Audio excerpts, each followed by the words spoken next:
exclude somebody, actually it seems the people who are most rooted in the particularity of the tradition are most equipped to welcome other people into that space where everybody gets to belong. And so I'm saying all that to kind of say this. I'm not trying to impose this on anybody. I'm not the preacher tonight, so I'm trying not to get to preaching. But for me, at least, there is a sound of God. And while I have particular theology, particular faith commitments where I come from, like everybody does, that sound, I must say at this point, runs way deeper than the ideas. We have a wonderful imam here, Ahmed Alamin. And I feel like whenever we're together, we're like schoolboys. There's such an energy, like we have these big, wide open conversations, just deeply love each other.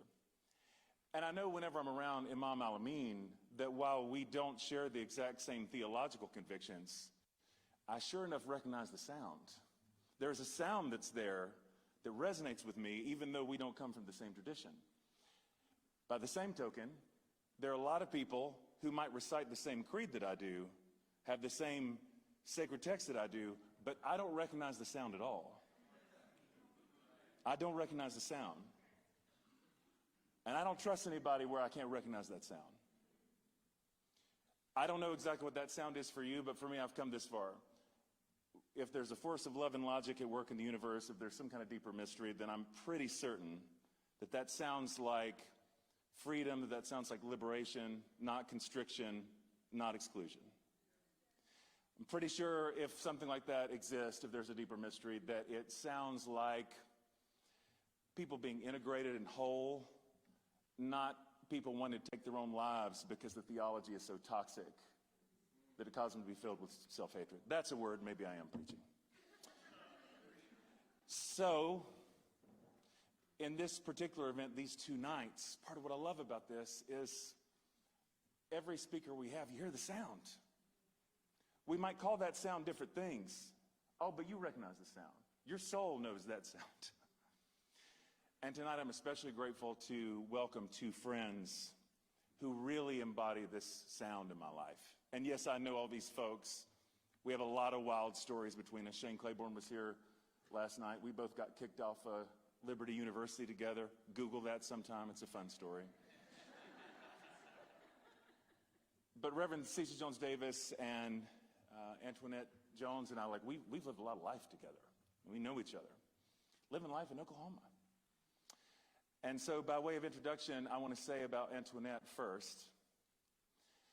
There are so many reasons that Julius Jones has captured the heart of many of us. Not the least of which that this is a person who, after spending 20 years on Oklahoma's death row for a crime we deeply believe he did not commit, never got a legitimate defense.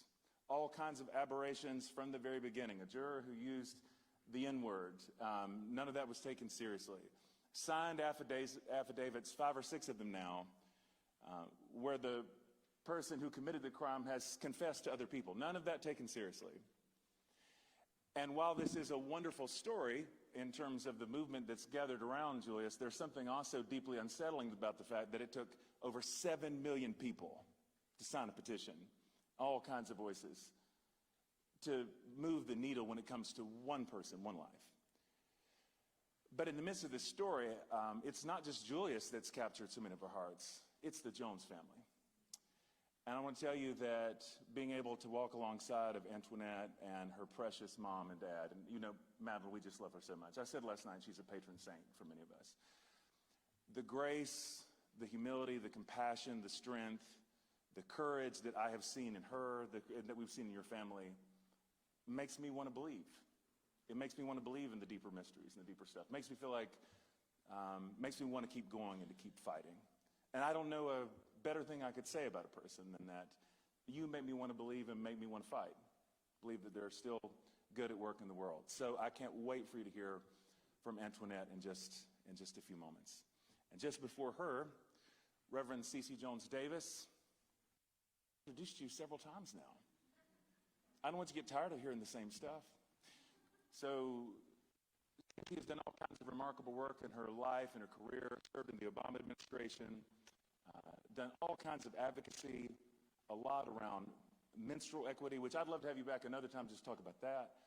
So important. But while we were together in Oklahoma and ended up at what grace in all this that we found each other and ended up starting a community together called The Table. And in the earliest days of that, CeCe had seen a documentary about Julius on ABC called The Last Defense, and it grabbed a hold of her heart. So while at that point she had no background, no training in terms of doing advocacy in the criminal justice system, there was a sense of calling on her. And it seems so appropriate, again, as we keep coming back around to this school of prophets Dr. King preached. And I don't, if you've known anybody in your life, I'm not one of those folks. You know that famous quote, pornography like you know when you see it, the judge said one time. I don't claim to be a prophet, but I know a prophet when I see it. And CeCe Jones Davis, it was like there was a mantle that came on her, a heaviness, the sense of, you know, not like self-aggrandizement, but like there was a thing. And I remember so many times, CeCe, when we prayed for you, because that you've carried that burden heavy, and it's been a challenging thing. But to see the work that she's done, the way she took this movement to over 7 million people around the world. And I'm sorry, I don't want to cut in your time, because you certainly get to cut loose. But one of the things I love about this, even as we talk about particular theological commitments, CeCe has a way of so brilliantly and so humbly framing things. One of the things I love about you, CeCe, is there's a humility that's accessible to people and a warmth, but also a seriousness too. And so I would recognize in things that CeCe would say, this is not just what anybody would say if they're not connected to a particular tradition. I love you standing at the, right outside the governor's door, saying we don't believe any blood needs to be shed because my theology says Jesus paid it all. Now that's faith informing a witness. I love, and we shared that just within the last few days, some of these wonderful remarks. When people were saying, as I feel like always happens when as a society we do unspeakable things to people. Oh, well, maybe they did something first. Were they all that great? People started saying, well, Julius Jones, you're making him sound like Jesus. And CeCe had the most brilliant response to this. We haven't turned Julius Jones into Jesus. Y'all turned him into Jesus when you started saying, crucify him, crucify him. Quite a powerful theology at work and all of that. So CeCe, you are one of the people in my life who most inspires me, speaks into my life. You're such a dear friend. What a gift to be able to share you here. Thank you so much for spending this time with us. You are a prophet, my friend and my sister. We love you so much. CeCe Jones Davis.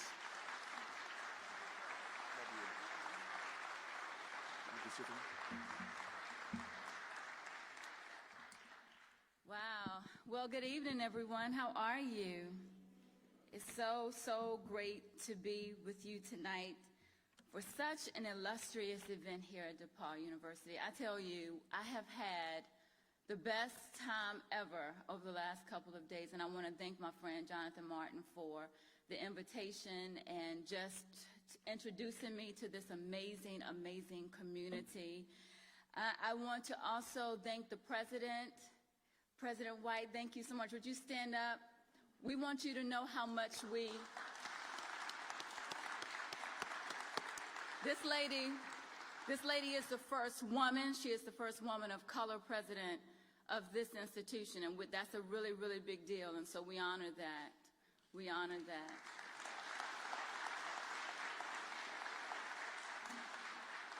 My cousin Deshae and his family drove all the way an hour and 30 minutes from here. Hey, Deshae. Hey, family. So good to see you.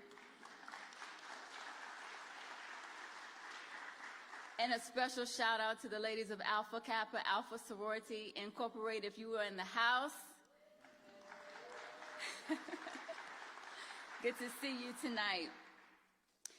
I am here tonight to help us continue a conversation about death and faith in Black history by sharing with you all some of my personal story and then a little bit about the effort to stop an innocent Black man, Julius Jones, from being executed by the state of Oklahoma. For the past several years, I, alongside the Jones family, including Antoinette, who you will hear from in just a bit, have led the Justice for Julius campaign, and I'll warn you that there's not enough time tonight. There's not enough time to share all the details of what has happened. There's been so much that has happened, but here is the bottom line that I want you to take away if you don't take away anything else. White supremacy, wrapped in legal and political power, continues to threaten the lives of people of color in this country. I'm going to say that again because it's really true and it's important and we need to take it in. White supremacy that is wrapped in legal and political power continues to threaten the lives of people of color in this country. And this is just one of the many learnings that have been reiterated through the Justice for Julius story. A little bit about my background and how I became an activist. I am from a small town called Halifax County, Virginia. It is on the border of North Carolina. It is the same county that Henrietta Lacks is from. And Halifax is a really, really nice place. It's a nice place to grow up. It's a place where everybody has known everybody forever. It's a place where people speak to each other as we walk by. We honk our horns and wave our hands to our neighbors from the porch. Halifax is a place full of Southern charm and sweet tea and nice people. But underneath the surface, Halifax is also a place that is still very much marred by the history of slavery and racism. You see, Halifax County, with all of its charm and with all of its grace, was once the largest slave-holding county in the state, only a few hours away from Jamestown, where the first enslaved Africans came in 1619. For hundreds of years, Black people toiled the soil of Halifax, harvesting cotton and tobacco, and building the big houses of the plantations. And today I have to say the name of my grandmother, Leola Easley Graves. She was a descendant of those enslaved people. She was a brilliant, brilliant Black woman. She was number 3 in her high school class, but because she could not afford to go to college, she got married, she had children. And she did what many Black women at that time did. She started to work as a domestic in an affluent white home. This home just so happened to be the home that was once the place where our people were enslaved, her great-grandmother. She mopped that floor. She took care of Miss Dolly, who was the matriarch of that white family. She called little white boys sir. And I went to work with my grandmother, and I saw some of these things, but I don't want you to be deceived about who she was. That's what she did, but that's not who she was.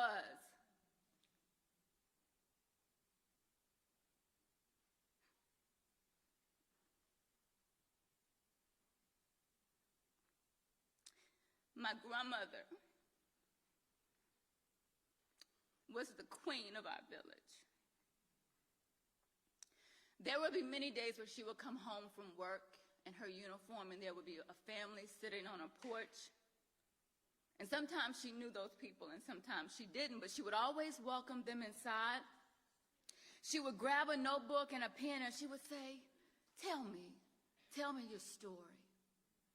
My grandmother, you see, was the scribe of the Black community in Halifax County for over 30 years, free of charge. A poor woman would write the obituaries for people who died in my town. She would write down the details of birth and life and death and work for those people, her generation and older, who could not read or write. They came to Leola not just because she could write, They came to her because she was brilliant, and because she was compassionate, and because she was such a poised storyteller. They came to her because she had a special way of communicating the humanity of people who often had no money and often had little reputation, and people who were living on the margins. And by the time my grandmother was done writing, kings and queens were born. She knew how to find power and beauty in everybody's story. And she demanded that the world take notice of those lives, even if only by way of the little bitty obituary section in our small town newspaper. She believed that everybody's life mattered. She believed everybody deserved dignity.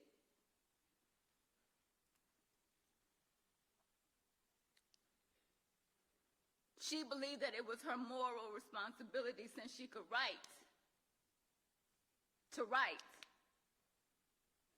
for those who could not write for themselves. And from her life, I have learned so many powerful lessons that I really do today try to carry with me in my work. I have learned the importance of doing good for other people from the heart with no expectation. I have learned to do right because it is right, not for accolades or acknowledgments. I have learned that every grace and every gift and every blessing that I have is for the upliftment of other people. And I have been so fortunate in my life with opportunities that my grandmother did not have. I was blessed to attend Howard University. I was blessed to attend Yale University, much to her delight, but she would sometimes give me a gentle caution. She would say, "Baby, the more you read, the more you will know. The more you watch, the more you will know. The more places you go, the more you will know, and then you will be responsible for what you know." I came to know the story of Julius Jones in August of 2018 when I stumbled upon the ABC documentary, The Last Defense. I had been living in Oklahoma for a few years with my family. At the time, I was a stay-at-home mom of 2 little kids. And the details around Julius Jones being charged with murder as a 19-year-old, having a poor legal defense, having evidence that was never presented to court, including a confession. And when I saw Julius's story, the words of my grandmother rang in my spirit: "You are responsible for what you know." And so the next morning, after watching that documentary, I Googled Julius's attorneys. I found a number and I gave them a call. And a brilliant woman named Amanda Bass, she answered the phone, and I told her that I had just seen Julius's story the night before, and I just couldn't sleep, and that I needed to find a way to help. And Amanda, she probably thought I was a little off. She said, "You're so sweet, write a letter to the governor, and ask for mercy." And I hung up the phone, and I said, "All right, now, I can write a letter, but a letter's not going to do enough to get a man off death row in Oklahoma. I need to do so much more." And so that really did begin for me a years-long journey of working with Julius's family and his attorneys as the lead advocate on the ground to fight for justice for Julius. And I have to tell you that the first 2 years were so grueling, because I wasn't from Oklahoma, so I didn't know many people. But I started to do research and connect with people and map out the major influencers across the state. And I met with so many of them, at least as many of them who would take a meeting with me. And I started the Julius Jones Coalition, which is a group of powerful advocates from all over the country who had seen The Last Defense too. And we all just came together like, what in the world do we do? And we stayed together. Tilling the ground of Oklahoma, we organized viewings of The Last Defense so that the wider community could see what we were talking about. We held public meetings about Julius in churches. We started social media pages. Antoinette and I traveled all over to meet with people in power, and some people cared, but I have to tell you that not nearly enough people cared. But we were determined to try, and we were determined to leave absolutely no stone unturned. And it's important for you to know that none of us who cared about Julius knew what we were doing, especially me. I did not have a background in criminal justice. I was not an attorney. I was not a politician. But what I do believe is that we have been led by the Spirit of God day by day, and that because we were persistent, extraordinary things have happened. Just because we have been committed to doing the right thing. And after some time of some really gritty work, particularly after we hosted some private screenings of the movie Just Mercy in 2020, something powerful started to happen. Represent Justice, which is a national nonprofit, heard about our work and decided to take us on as a campaign, and they funded us. And that put us in touch with Kim Kardashian and Scott Budnick and Bishop T.D. Jakes, and so many other celebrities started to kind of lean into this work. And it wasn't just them. It was mostly not them. People that we can all consider everyday people, folks without these kinds of platforms and followings. It was them. People from all walks of life, from every religion, every ethnicity, every sexual orientation, political party. We all came together to save the life of one black man in the state of Oklahoma. We came together, and I like to say we formed a human chain. We have all seen powerful images of what happens when a person is caught up in a riptide at the beach. Strangers from all over the beach hear that someone is in distress, and they come together without hesitation, locking arms, forming a human chain to pull a stranger to safety. And folks, that is exactly what happened here. The best of humanity came from all over the world. We locked arms with total strangers, virtually and in person, in the midst of a global pandemic to fight for the life and freedom of Julius Jones. And through this work, I have learned some new valuable lessons about the pursuit of justice that I want to highlight here tonight. I have learned the power of persistence. I have learned that there is a difference between peace and quiet. I have learned that community is stronger than systems. The power of persistence. Dr. King once says, life's most persistent and urgent question is, what are you doing for others?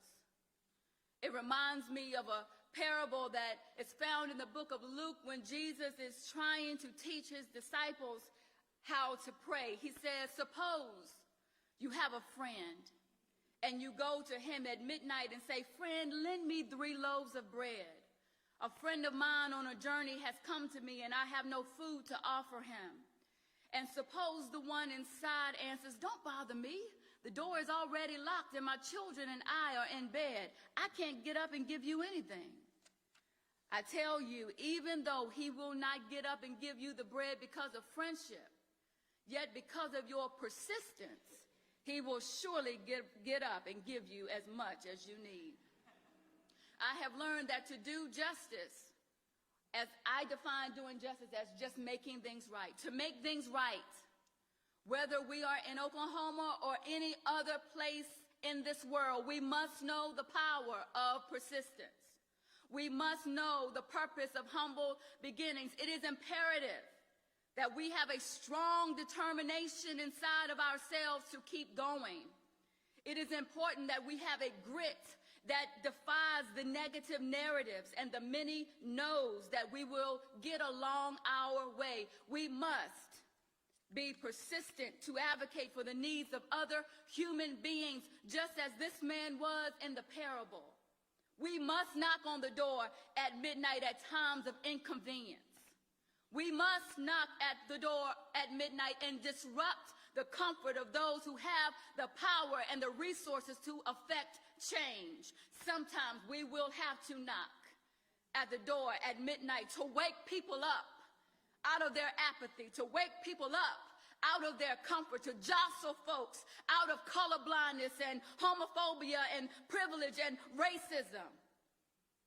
There is power in persistence when we knock and keep on knocking, when we ask and keep on asking, when we do not allow setbacks and delays and disappointments to keep us from pursuing Dr. King's dream of equity, justice, and radical love.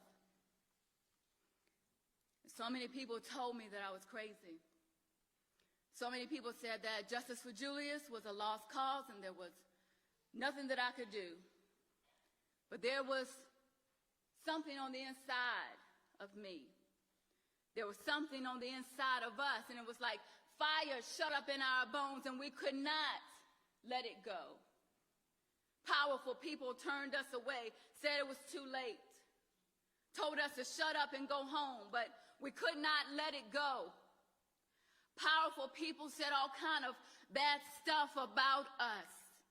We had real threats, but we could not let it go. I came to depart tonight to encourage you in whatever pursuit of justice you may be in whatever ways that you are trying to make things right. Do not let it go. Because when we let things go, there are very real consequences. When we let things go, human beings fall through the cracks. When we let things go, innocent people like Julius Jones are executed in states like Oklahoma. And so we cannot afford to let things go. Too much is at stake. And this is not just about them. It's not just about the people that we are trying to help. It's mostly, y'all, about us.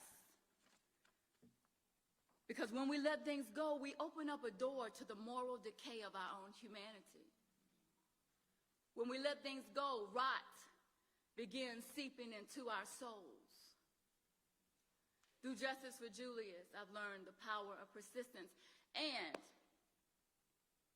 I have learned that there is a stark difference between peace and quiet. We often use that phrase, I just want peace and quiet. And we treat these words as if they are interchangeable, as if they are constant commonality, but they're not. Peace and quiet are not the same things. Quiet is the lack of noise. Quiet is the lack of words. Quiet is the lack of movement. Quiet reflects an outward experience. It is a social grace that we try to extend in classrooms and on public transportation and in libraries. But the problem with quiet is that it is not a good indicator about how things really are. Rivers are quiet, but they are dangerous. Snakes are quiet, but they're deadly. Quiet is not a good indicator about how things really are, but peace is a different story. Peace requires a deep work in the innermost places of ourselves and our communities. Peace requires noise. It requires words. It requires movement. Peace requires truth-telling and demands that we strive to make things right, even if we have to strive in the dark and strive over vast terrain. Peace is a messy, complicated, holy work. The Beatitudes don't say, blessed are the peacekeepers. The Beatitudes say, blessed are the peacemakers. Peacemaking requires that we acknowledge harm when harm has been done.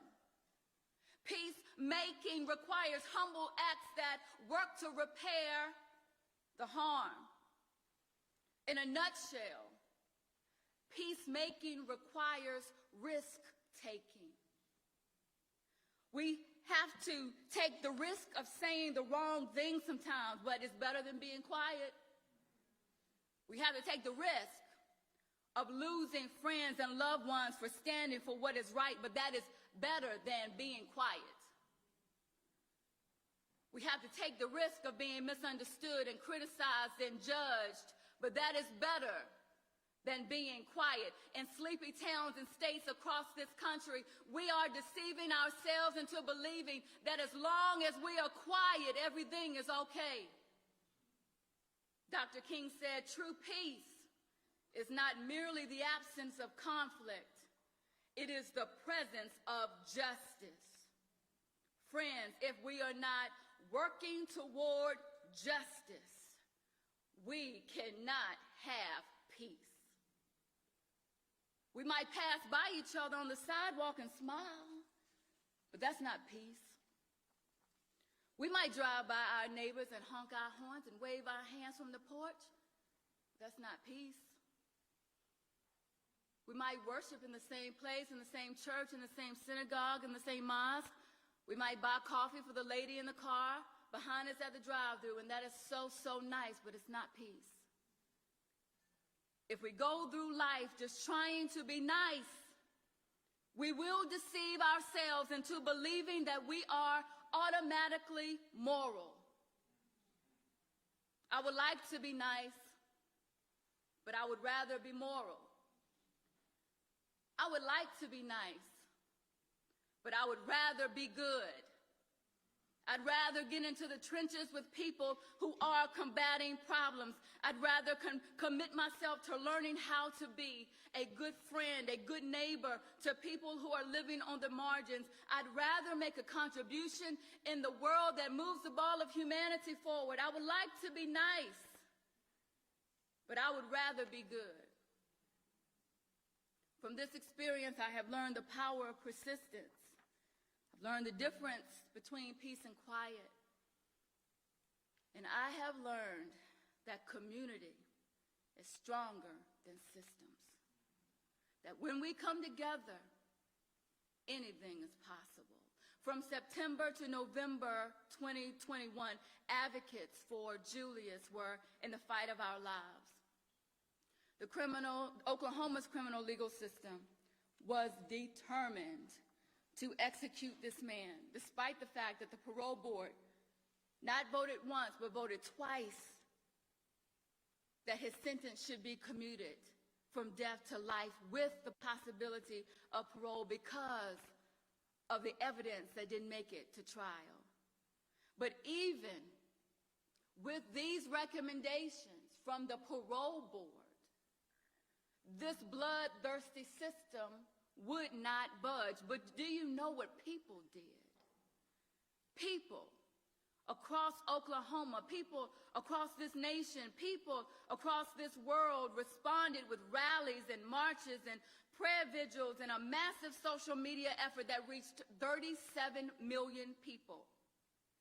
6.5 million individuals signed a Change.org petition asking the governor for mercy for Julius Jones. Thousands and thousands of people sent letters and made phone calls to the governor's office. Hundreds of people participated in a 3-day sit-in in the Oklahoma State Capitol building. Children walked out of their schools in protest. Didn't ask their mamas, didn't ask their daddies. They just organized themselves and walked out. Governments from around the world sent letters to the governor demanding that the execution be stopped. Companies across the country vowed to stop doing business with Oklahoma if Julius Jones was executed. People organized and came together in the most extraordinary and powerful ways. Oklahomans, celebrities, people of faith, people of no faith at all, black folks, white folks, native folks, everybody, Republicans, Democrats, they came together and we formed a human chain. And that chain is the reason why Julius Jones is alive today. It is because the community is stronger than systems.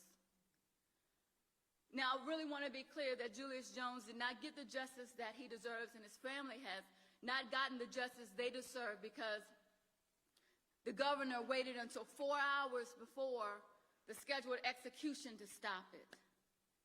He allowed Julius Jones to have a last meal.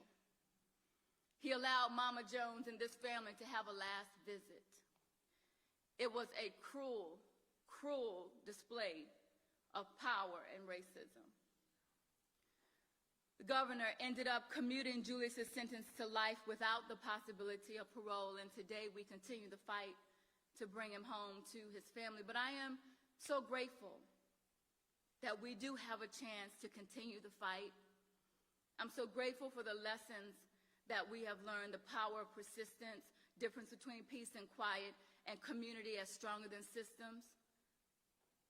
And I just want to say tonight that across this country, not just in Oklahoma, there is so much work to do. Institutional racism plagues the criminal legal system. But not just that. Healthcare and education and housing and on and on and on. And it's not enough for us to be nice people. We must continue to strive to be moral people, to be good people, by confronting the issues that keep Black, brown, poor, and LGBTQIA folks on the margins. Y'all, we have still a race problem in this country.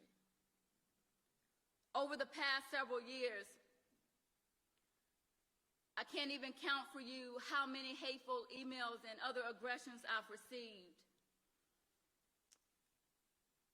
Before leading this campaign, I have never been called a nigger to my face.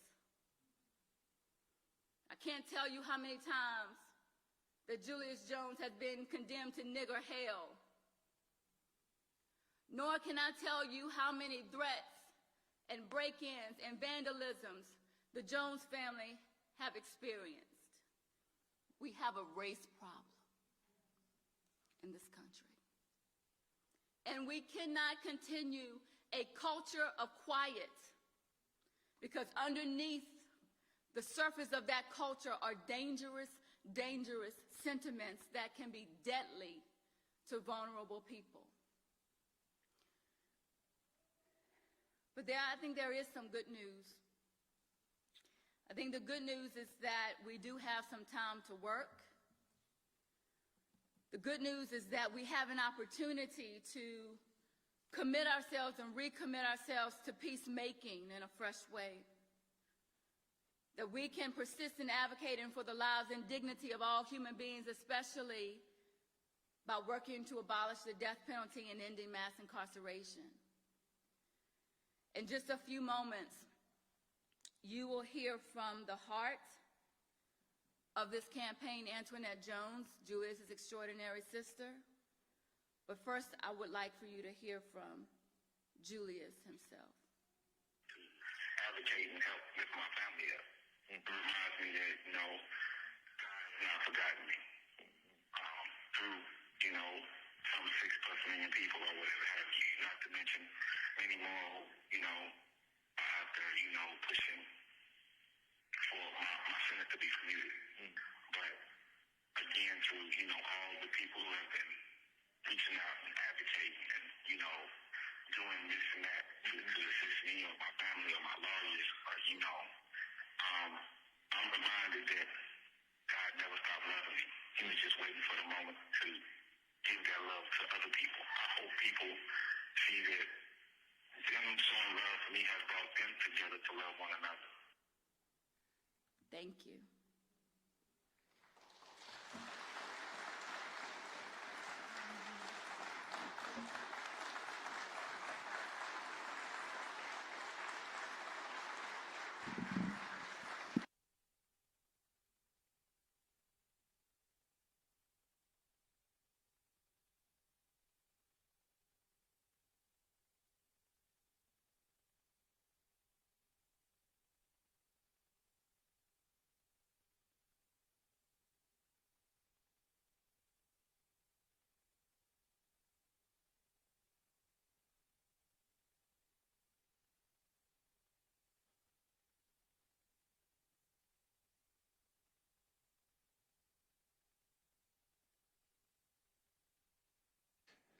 CeCe, we want to invite Antoinette to join you. Would you please welcome Antoinette as she comes? We're so honored to have you, my friend.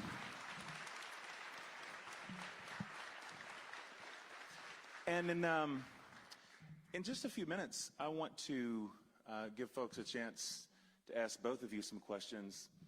But I love how much y'all have been able to have conversations like this together. Being able to be in the room sometimes and eavesdrop on some of these conversations has shaped me so much. So I would love it for y'all just to chat a little bit, and then I'll jump in to facilitate everybody else. But just want to keep the focus on. Yes, please. So, like, I obviously know all of these things I'm about to ask Antoinette, so it's totally for you all's benefit. And I'm so glad that she's able to be here tonight. She is one of the most extraordinary human beings I have ever met. So, Antoinette, would you tell us just a little bit about yourself? We'll get into your brother in a minute, but tell the people who Antoinette is. I don't know if I can with that sermon. I am, where do I start? For me, at the age of 37 now, when people ask, who I am, I can't help but give all praise to God. And that's just where I am in my life. Starts with prayer for me. I love mentoring kids. I love basketball, softball. I love training basketball and in softball. And every time I talk about this, I get people in my inbox. But I love going to church. I love praising God. I love thinking I can sing,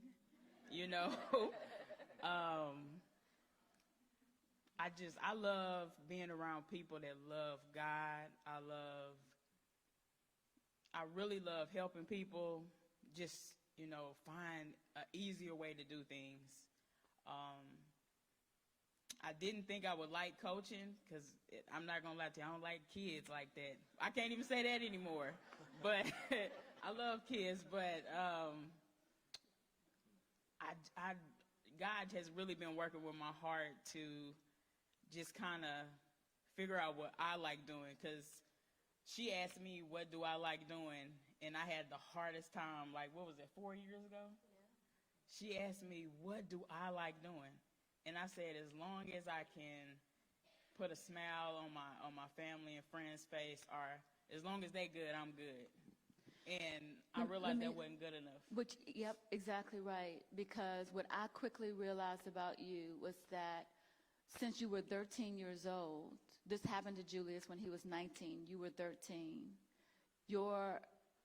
Immediately what I learned about you is how you have been the backbone, really kind of holding him together, connecting him, making sure that he is still connected to family, that he has someone to talk to, and I've seen you sacrifice so much. Could you tell folks a little bit about how at 13, having your brother arrested and ultimately convicted of this and put on death row, what was that like, and what has that been like for your family? It always starts with a gun from the police officers. It always starts with, when I have to go back that far, I think about, for the first time in my life, having a gun pulled on me. Not just one, but several.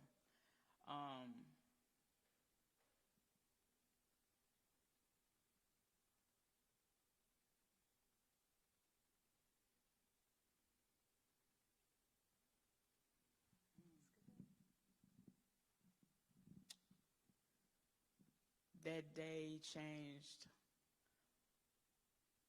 my perspective of the police for a long time. That day changed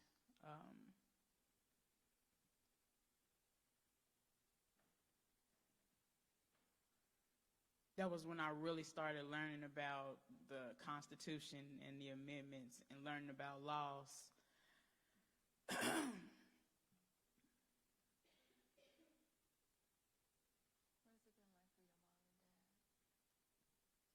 They're two of the most strongest people that I know on this earth, even now.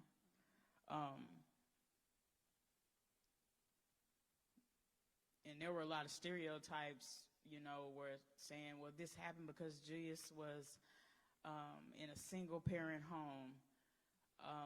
Both of my parents have college degrees. Now, my mother, she does have a master's, but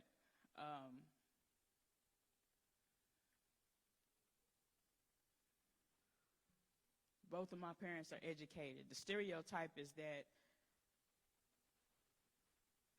black children don't have two parents in the home. They don't stay in the house.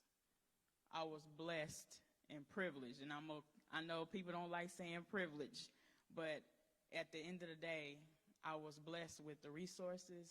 I was blessed to have two parents, and I still have two parents in the same household since I was 6 that we've stayed in the house. Even staying in the neighborhood that we stayed in, that wasn't heard of a black family staying in a 2-story house. So we've had all kind of hate. When I was growing up, I didn't understand it as hate, but my father would get up every morning to go to work. He was a construction worker. He used to say a cement mason. I didn't know what that was. I was like, he does construction. So, but he would get up every morning at like 3:45, 4 o'clock, be on the road. And he would come home and fix dinner. If my mom wasn't home, he would fix dinner. Morning to go teach children, and she is still to this day teaching children. She's been teaching for almost 50 years.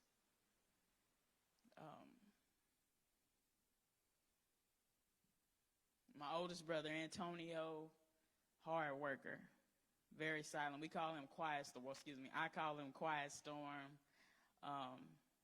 But I also playfully tell him that he's my second favorite bodyguard growing up. Smart. Like, everybody in my family is smart in math except for me. I don't know what happened. But both of my parents are really, really good at math. Julius is exceptional at math as well, but he couldn't help me with calculus the last year I went. But my oldest brother, Antonio, was Julius's like other half. So it's really been hard to watch like the separation and them needing each other. Like you can see that they still need each other. Julius is the charismatic. He's the one that's the peacemaker. I'm not the peacemaker. I'm sassy. I'm the baby. So I'm spoiled. But both of my parents instilled in us in an early age to be independent, also to always think about serving in the community. They have always provided a way for us to go to camps. Just because we stay in a 2-story house don't mean we had a lot of money, but they always provided a way for us to get to go to camps and different classes to better ourselves.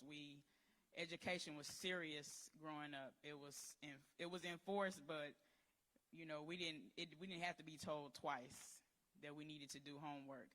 I learned at an early age from my brothers never to tell my parents that I don't have homework. I have homework. In fact, I have notes, even if we didn't do nothing in class. I want to ask you this other question. As you were talking, one of the most powerful things that I want to make sure you all know about Antoinette, the day that the execution was scheduled for November the 18th, 2021, and the campaign had gotten word that the governor wasn't going to change his mind, wasn't going to do anything. And so me and Antoinette had been cordially invited by the state of Oklahoma to his execution. And so we got up early the morning of the 18th and was driving down to McAllister. And Antoinette was sitting in the front. Our friend Quita was driving. I was in the back. And, you know, I will be really honest with you. I didn't have any more faith. I was just trying to prepare myself for what I was going to see. And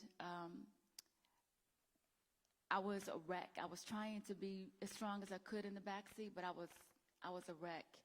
But this woman here did not flinch. Here's what you need to know.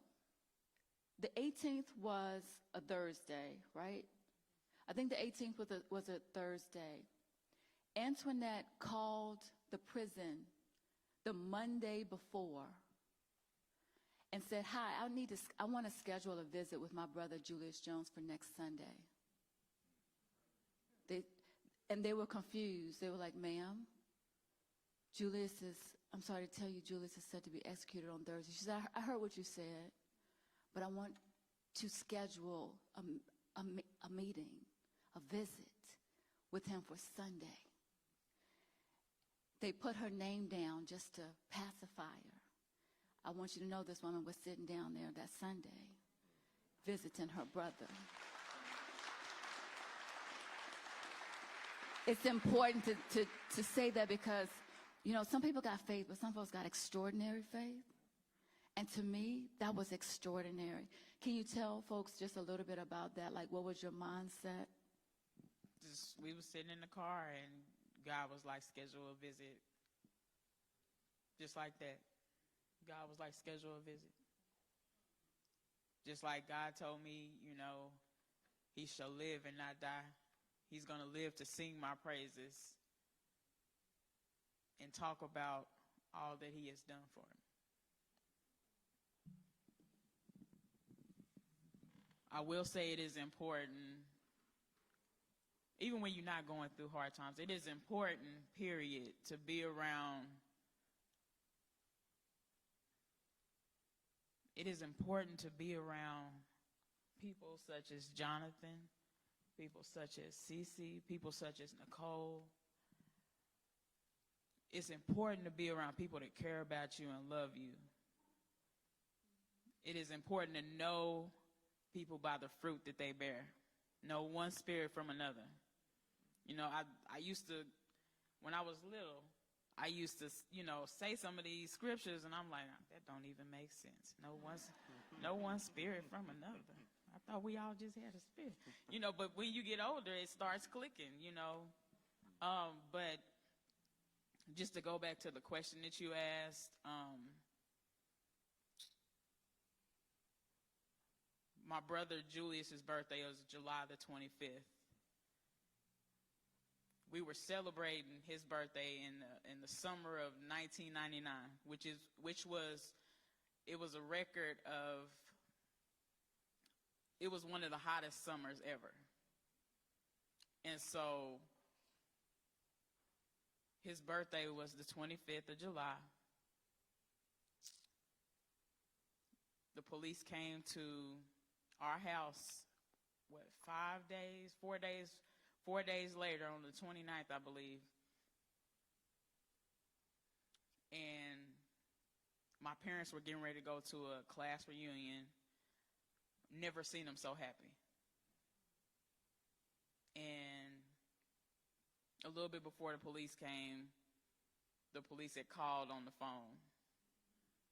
And they were like, is Julius Jones there? And I was like, no, he's not. And the police officer was like, you're lying because I just talked to him. I was like, well, I'm telling you, he's no longer in the house. He's gone. And so he's like, stop lying. He was like, matter of fact, who else is there that I can talk to? I was like, well, my parents are upstairs. And so I knocked on the door, and I opened the door, and I seen how happy my parents were. And I had to tell them that some man is saying that Julius has killed somebody. And I was like, that's not even accurate. He's been with us all week, you know, celebrating his birthday. So I had to give the phone to my dad. So my dad is a veteran. He served in Vietnam. When I tell you this man, like sometimes you wouldn't even know what he's going through. He's just matter of fact. And he got up, talked on the phone. He said, "Sir, you can come into the house with me and you can look around, but my son is not here." And so, fast forward, the police come to the door, and I guess from my understanding, the police were supposed to come into the house. They weren't supposed to pull guns on us and things like that. I also had a little cousin with me, was scared. And I know I was so scared I couldn't freak out or nothing. All I could hear was my dad's voice, and my dad said, "Don't run, don't move, keep your hands up, listen to my voice." And so we did just that. And they pulled us outside and took us across the street. And my dad was, we wasn't across the street, we were in the middle of the street. That's what it was. And so my dad was like, "I can go in the house with you," as we discussed on the phone. And I'll never forget, this police officer was spitting on my dad as he was talking to him. And he was calling him all kind of names, and my dad was like, "Just calm down." He was like, you can go in the house with me," like we discussed on the phone. And I have no idea how my mom did not get shot. She walks back into the house. My mom said, "I think I ran." I was like, "No, you walked back in." She had curlers on her head, and, she walks back into the house to go get her oldest son and wake him up because he was asleep on the couch. And that's my mom right now calling. But she woke my oldest son up. My oldest brother. She woke my oldest brother, Antonio, up, and she said she was talking to him and telling him to calm down. He's really cranky when he gets up. So she was like, "No, they got police officers outside." And I remember her telling this story, and all I know is they walk outside and they have their hands up, right? And the police officers come out the bush. I don't know why they kept going into the bushes, because it was like some stickers I have no idea. But they came out and they were like, "Get your hands up." And I was like, "Well, his hands is already up." So they walk outside and they was like, "Are you Julius Jones?" And my brother starts laughing. And he says, "You don't even know what Julius Jones looks like." And like that day, I was just like, "This is a big mistake. It's a big mistake. My brother's been at home, And so I'm thinking they're going to fix this. Once my parents get to talk to the police, they're going to fix this. So we eventually get pushed all the way back in the back of the neighborhood, and they're having people come out their house. Long story short, they said that my brother tight-roped on the fence in some flip-flops to get away from them. This is what was documented in the newspaper. Thank you so much for just the sacred gift of your story, Antoinette. It's so, I tell you what, I almost told you, because you know how much I love your mama, how much we love Melanie. Answer the phone. Like, I want to say hi to her right now. I love that not only you sharing your story, but so much of their story. When I said last night and again tonight how your mom has been such a patron saint for all of us, her tenacity and fierceness and sweetness, I hope there's no impropriety here in saying this. With the thing we did in Oklahoma called The Table, small community. I mean, we started a few years ago. All this is concurrent, really, same season, within the last 4 years. I'm the kind of person, in terms of anything, in terms of pastoral leadership or whatever, I don't want to know who gives any. There's no things I want to know about, but I do know this. I do know this fact, and I can't think about it without crying. Your mom has been the most consistent giver in our church. Like that, sends a check like every 2 weeks, and all the things that your family has weathered together and still are. I mean, just the generosity of spirit and courage is just unbelievable. Just amazing people. I do want to take a few moments now to open it up for anybody who would have questions for either CeCe or Antoinette. Anybody have questions? Oh, yes, please, Imani. Thank you, man. Okay. This is a question for both of you. So when, like, in the fight for justice, where do you find encouragement when you're constantly getting no's? That's a great question. So the encouragement comes from my parents. Just because you're told no the first time or the first 15 times doesn't mean that people won't change their mind or somebody else won't answer the door. It just means that for that season, that person is not available to help. This is my mind again. I'm optimistic, but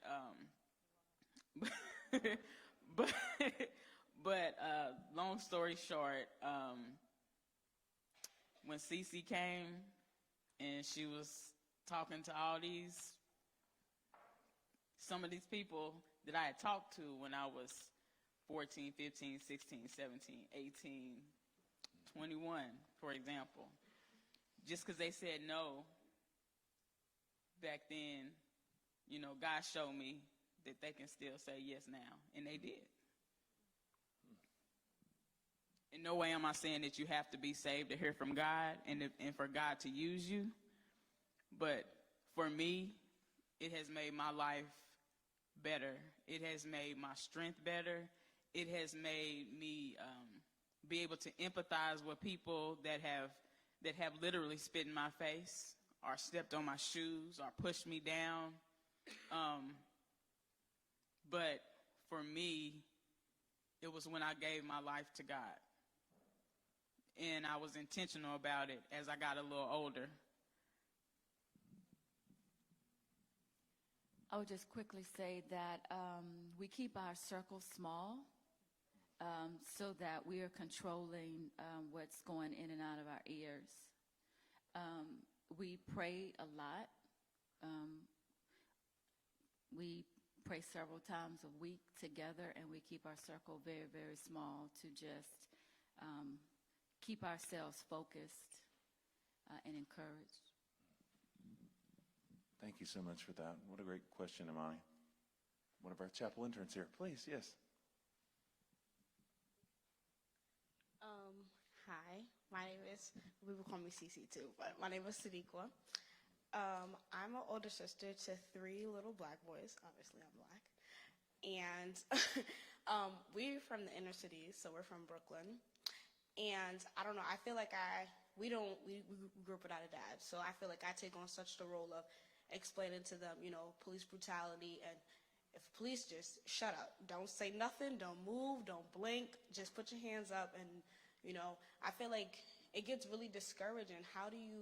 Where do you find the courage to explain to, little boys? 'Cause I'm sure you guys do a lot of activism work within the communities. Where do you get the courage? How do you explain to little kids that, the people that's supposed to protect you want to shoot you if you blink too hard?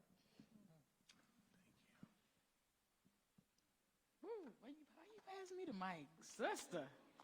Man, I could tell you several different ways, but it first starts with me listening. When I worked at a recreational center, it started with me listening to the kids.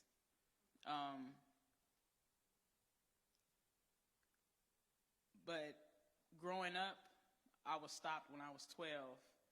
I was with a group of boys. We were getting ready to go play basketball after school. And the cop was rolling down the street. They were rolling down the street. And they got out of the car, and they were like, get your hands up, get your hands up, get on the ground. And they were like, get on the fence. And we didn't know what to do. So all I could say was, get on the fence. So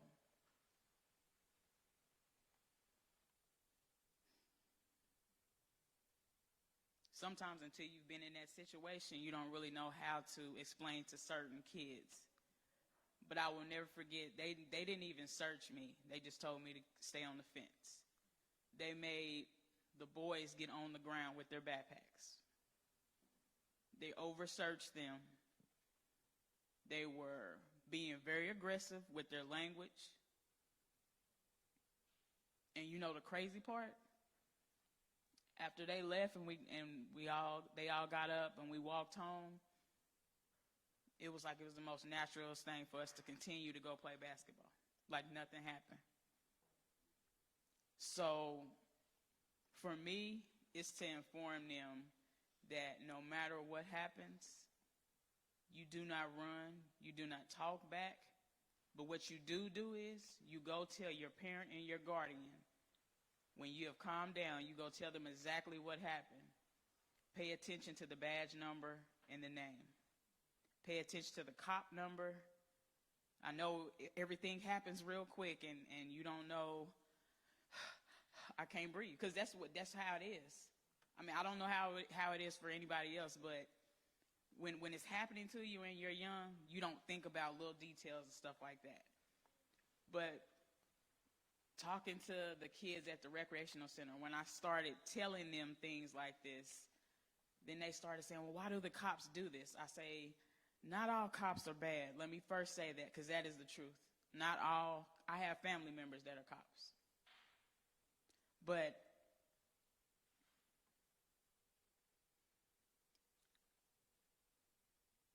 it's the most important thing for parents and guardians to talk to their kids about interacting with the police. It's also important to have police officers come into different recreational centers, which is what I did. It was very hard for teenagers to accept the fact that police officers were just coming to talk to them. So all of the older kids that were 12 and up, they said that when the cops are gone, then we'll come back into the center, Miss Net. But the younger kids, they ask some of the most important questions. Why, when you interact with us, do you have your hand on your gun? Like, are we a threat to you right now? And it gave the young officer pause, and he said, I'm doing it right now. And like when they started talking to the kids, and I'm glad they were police officers that were not of the same race for that specific reason. Like, even though they do, sometimes, I'm not saying all cops do that, but sometimes the actions and the behaviors, if you're talking about them in a neutral ground, when it gets talked about, they make changes. And so it was important for me to have a relationship with bringing the police into the recreational center. And then it was important for me to talk to the police officers and say, hey, we have some other police officers named this and this and this, because the older kids will tell me. They'll be like, it was this cop, he always riding around after school. And so it basically talk to your kid, talk to your children, and then also leave a door open for them to be able to talk. They need to talk about what's going on. I don't have anything to add. She said that's the best that we can do. Like what she said is the best that we can do is to educate our kids and to hope for the best. But we have to change police culture. Like that's police culture has to change in this country, and that's all I'll say about that. Thank you, CeCe. Got time for maybe one more question? To the back. I can make it to you.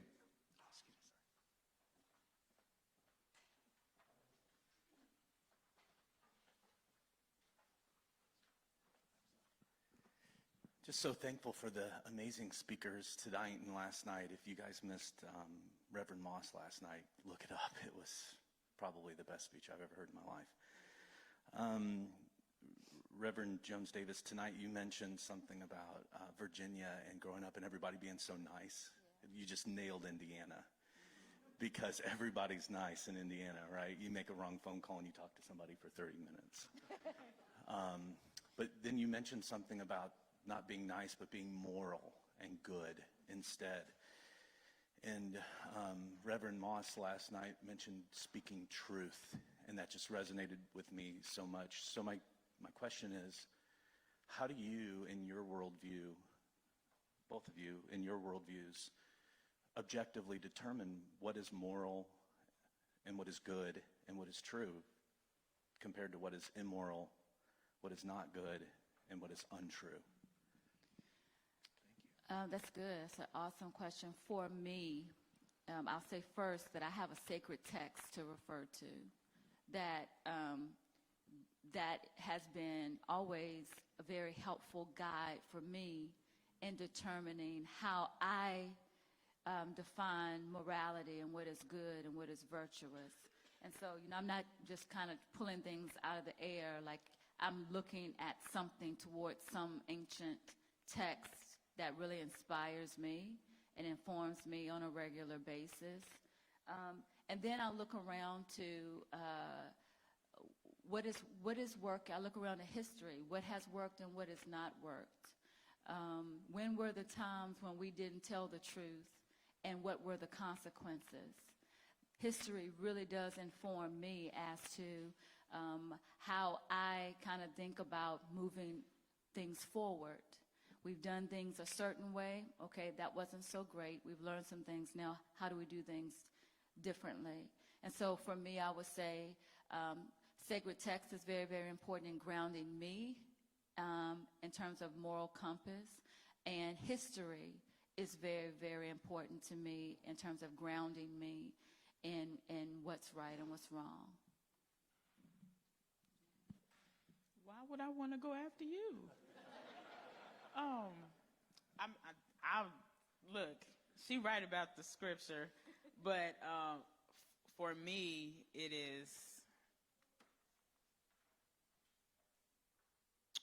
goes back to the old school song. I'm gonna treat everybody right, and I don't know about you, but I want to be treated right. I want to be treated with love, kindness. So in order for me to want that, I must be given that. I must be the change that I seek to see in everybody else. Brilliant. Thank you so much, my friends. One more time, would you show your appreciation for Reverend CeCe Jones Davis and Antoinette Jones?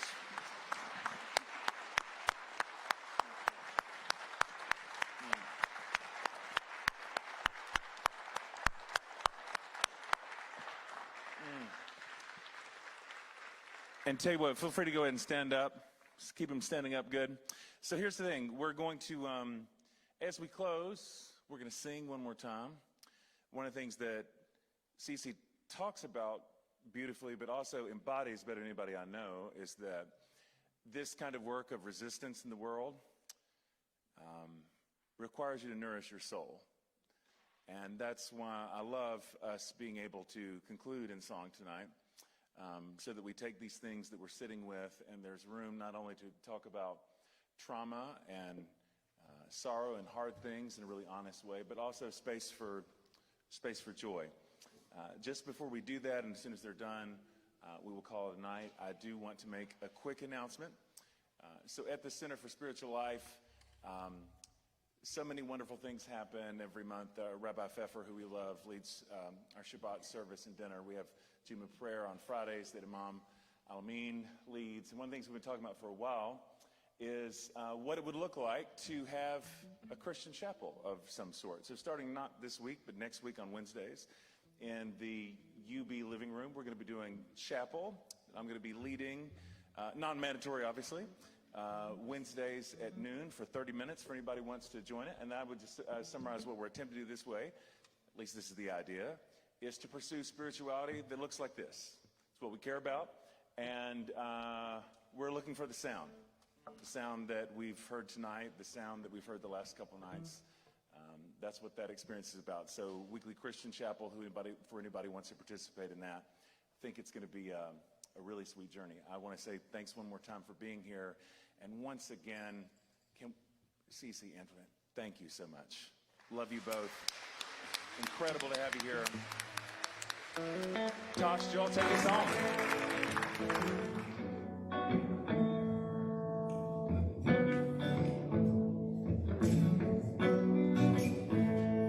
There's a world at war, caught in suffering, silent casualties.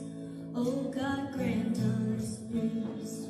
In these sleepless nights, I can hardly breathe, despite brutality. I know that we'll be free. I know that we'll be free. So let the light keep it shining. Let it break into the darkness. All the love gets us to see. We'll all be free. In these desperate times, love will hold us here. Love will join our hands, teach us to have no fear. So we lay our hate down to watch them bleed. When we see our brother, oh, we'll all be free. I know we'll be free. So let the light keep it shining. Let it break into the darkness. All the love gets us to see. We'll all be free.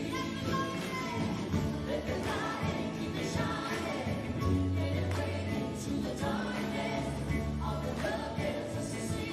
We'll all be free.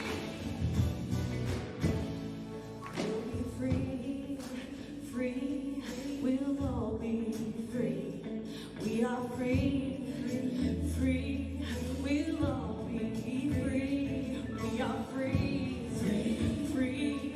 We'll all be free. Yes, we are free, free. We'll all be free. We are free, free. We'll all be free. Yeah, we are free, free. We'll all be free. Let the light keep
So tell them, y'all.